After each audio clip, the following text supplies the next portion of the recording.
महारुद्राय कालरुद्राय कल्पान्तरुद्राय वीररुद्राय रुद्ररुद्राय घोररुद्राय अघोररुद्राय मार्ताण्डरुद्राय।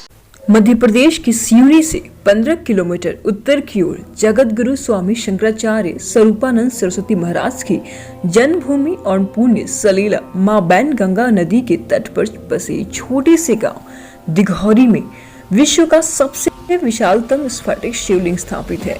इस शिवलिंग की स्थापना जगत गुरु स्वामी शंकराचार्य स्वरूपानंद सरस्वती महाराज ने करवाई थी। इस विशाल मंदिर में विराजमान इस स्फटिक मणि शिवलिंग को गुरु रत्नेश्वर भगवान के नाम से जाना जाता है। दिघौरी में रहने वाले ग्रामवासियों के जन सहयोग और दिघौरी के 1 दर्जन परिवार द्वारा स्वेच्छा से अपने पैतृक घरों की भूमि दान से लगभग 6 एकड़ की भूभाग में फैले इस गुरु रत्नेश्वर महादेव मंदिर का निर्माण 15 फरवरी सन 2002 को हुआ। हिंदू सनातन धर्म के 4 पीठ में से 2 पीठ के अकेले शंकराचार्य जी महाराज अवतार लिया था। वहीं पर उनका वो जन्म स्थान है, जहां पर कि विश्व के सबसे बड़े स्फटिक शिवमणि की स्थापना हुई गुरु रत्नेश्वर महादेव के नाम से। दंडी स्वामी सदानंद जी महाराज की उपस्थिति में 51 शिवलिंगों का, मिट्टी के शिवलिंगों का निर्माण कर वहां पर अभिषेक हुआ। एक धर्म का वातावरण महाशिवरात्रि के दिन वहां पर निर्मित हुआ। और जो हमारे जिले में एक बड़ा महत्वपूर्ण स्थान है बैनगंगा का, जहां से कि मां बैनगंगा का उद्गम हुआ है, कि वहां का जल भरकर गुरु रत्नेश्वर महादेव में अगर जो चढ़ाएगा तो उसको बहुत बड़ी पुण्य फल की प्राप्ति होगी। तो महाशिवरात्रि के दिन आप देखते हैं कि हजारों की संख्या में कांवड़िए सिवनी जिले के और आसपास जिले के, मध्य प्रदेश के लोग अपनी मान्यताएं गुरु रत्नेश्वर भगवान में मानते हैं। और जब उनकी मान्यताएं पूरी होती हैं तो वो मां बैनगंगा का जल कांवर में लेकर जगह जगह होते हुए, पैदल यात्रा करते हुए गुरु रत्नेश्वर में उसके जल को चढ़ाते हैं, उसका अभिषेक कराते हैं। विराजित विशाल स्फटिक शिवलिंग को पूना के महंत श्यामदास उदासी ने दिघौरी में स्थापित करने के लिए शंकराचार्य को दिया था। शंकराचार्य की जन्मभूमि होने के कारण ग्राम दिघौरी को गुरुधाम के रूप में जाना जाता है। मान्यता ये भी है कि इस मंदिर में विराजे विश्व के सबसे बड़े स्फटिक शिवलिंग के रूप में भगवान शंकर के दर्शन मात्र से ही भक्तों के सभी मनोकामनाएं पूरी और पुण्य की प्राप्ति होती है। मंदिर में सुबह 5:30 बजे मंगला आरती, श्रृंगार आरती, भोग आरती, कपूर आरती और रात 9 बजे शयन आरती की जाती है।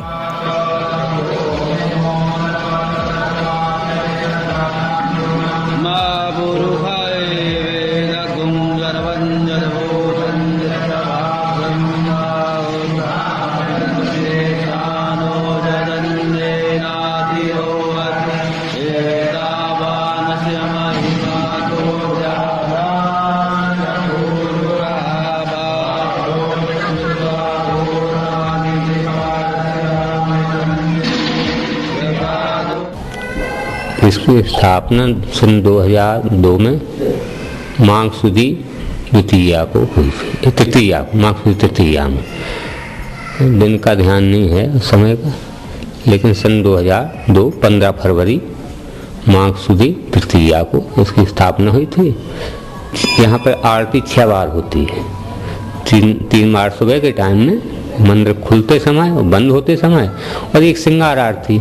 और फिर ऐसे ही शाम के टाइम खुलते समय 2 बजे खुला मंदिर। इसके बाद फिर 7-8 के बीच में 8 बजे आरती हुई, श्रृंगार आरती, और 9 बजे भोग आरती हो गई, बंद हो गया। इसलिए 6 बार आरती होती है।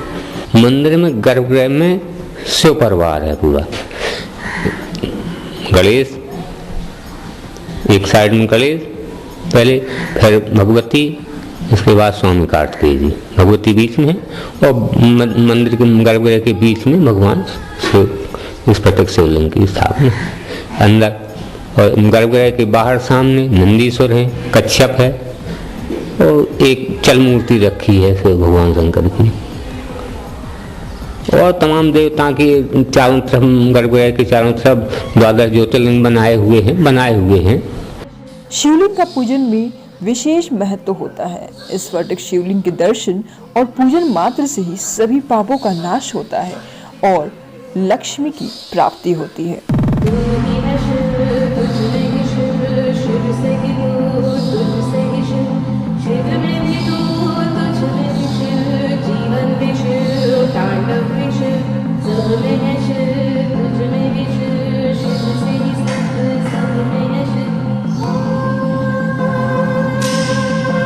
दोपहर में 12 बजे से लेकर 3 बजे तक गर्भगृह के द्वार बंद रहते हैं। गुरुद्वारा दिगौरी में स्थापित स्फटिक शिवलिंग को 17 साल पहले कश्मीर से लाया गया। बर्फ की चट्टानों के बीच कई वर्षों तक बर्फ के दबे रहने के बाद ऐसे शिवलिंग का निर्माण होता है। लगभग 6 एकड़ के परिसर में बने इस मंदिर का निर्माण दक्षिण के विश्व प्रसिद्ध तंजावुर शैली में किया गया है। मंदिर में विश्व के सर्वाधिक विशालतम मणि शिवलिंग के अलावा काले पत्थर की एक ही चट्टान से बने 17 टन भारी नदी की मूर्ति स्थापित है, जिसके कान में जो भी मनोकामना बोली जाती है वह 6 महीने में पूरी हो जाती है। गुरु रत्नेश्वर भगवान की। और ये जो शिवलिंग जो है ये विश्व का सबसे बड़ा शिवलिंग है। और शिवलिंग ऐसे तो मिलते नहीं है। हजारों साल पुराना जो बर्फ होता है उसके अंदर जो इस मणि निकलती है, बर्फ के अंदर जो मणि निकलती है उसका शिवलिंग बनाया जाता है और वो शिवलिंग है। और यहाँ पे जो है सबसे बड़ी लोगों का जो आस्था का केंद्र है वो ये है कि लोग यहाँ अभिषेक कराते हैं हर सोमवार, प्रदोष में, 11 में। और जो लोग अभिषेक करवाते हैं, जाकी रही भावना जैसी और तेही मूरत तहाँ देखी तैसी। जो जिस भावना को लेके आता है भगवान शिव शंकर उसकी सारी भावनाएं पूरी करते हैं।